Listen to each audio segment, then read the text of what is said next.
Good day mga kanegosyo. Ang topic natin ngayon tungkol sa commodities. Ano ang commodities at paano to kumikita? Ang example ko sa inyo, pork mga kanegosyo na binebenta sa palengke. Eto kung nagsisimula ka pala magnegosyo, tapusin mo tong video ko, sigurado marami kang matututunan. Ito yung mga hindi ko alam nung nagsisimula pala ako magnegosyo.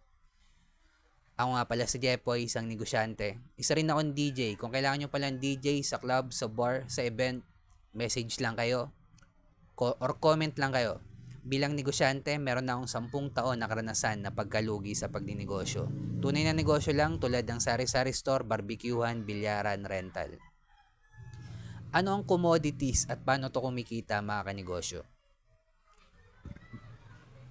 Kwento ko lang mga kanegosyo. After ko malugian ng una at pangalawa kong negosyo, yung sari-sari store at barbecuehan ko, hindi pa ako aware sa mga focus in one, hindi ko pa alam yan. Hindi ko pa rin alam yung mga community ng mayaman, hindi ko pa alam yung scale up sa level 2 business model yung negosyo natin, apply ng franchising, distribution, manpower, software, licensing, platform, isa lang sa mga yon. Hindi pa ako familiar sa 4 asset class mga kanegosyo. May ginawa ko ditong chart mga kanegosyo, pasensya nyo na yung sulat ko. 4 asset class. Business, real estate, paper asset, commodities. Ang itatopic ko sa inyo, yung commodities mga kanegosyo. Ano ang commodities?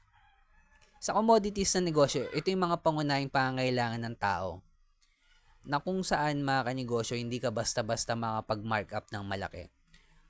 Ano yung mga pangunahing pangangailangan ng tao? Tubig, bigas, isda, gulay, itlog. Yan yung isang uri ng commodities mga kanegosyo. Na hindi ka basta-basta makapag-markup ng malaki sa negosyong yan. At ang nagdi-dictate ng presyo niyan mga kanegosyo ay ang merkado at ang gobyerno. Kung ikaw yung may-ari ng tindahan ng baboy halimbawa, ang bentahan sa palengke is 120 per kilo. Ikaw yung may-ari. Gusto mo siya ibenta ng 200 per kilo. Ikaw yung may-ari, halimbawa. Hindi pwedeng ganun, mga kanegosyo. Una, pwede kang ireklamo sa DTI at ipasara yung negosyo mo. At syempre, yung katabi mong tindahan, 120 lang. Automatic yung customer mo, dun bibili. Parehong baboy lang naman yung tinitinda nyo eh. Ganon sa commodities na negosyo. Bilang negosyante, ang mapapayo ko sa inyo, dapat kayo yung nag-create ng sarili nyong produkto. Doon makakapag-markup kayo ng malaki.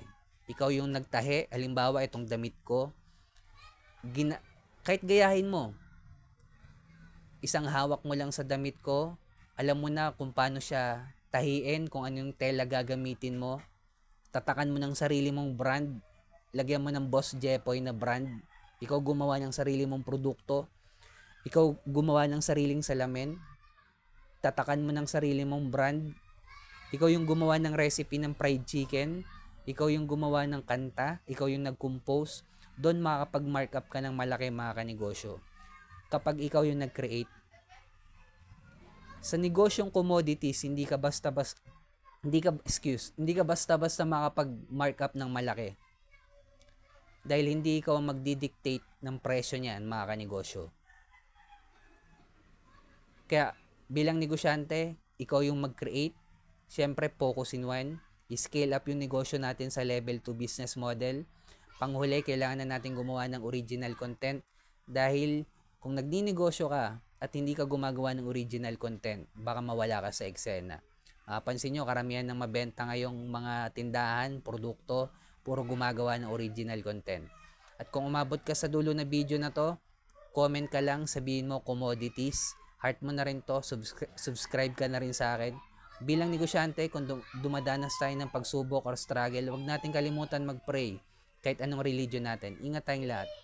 Peace.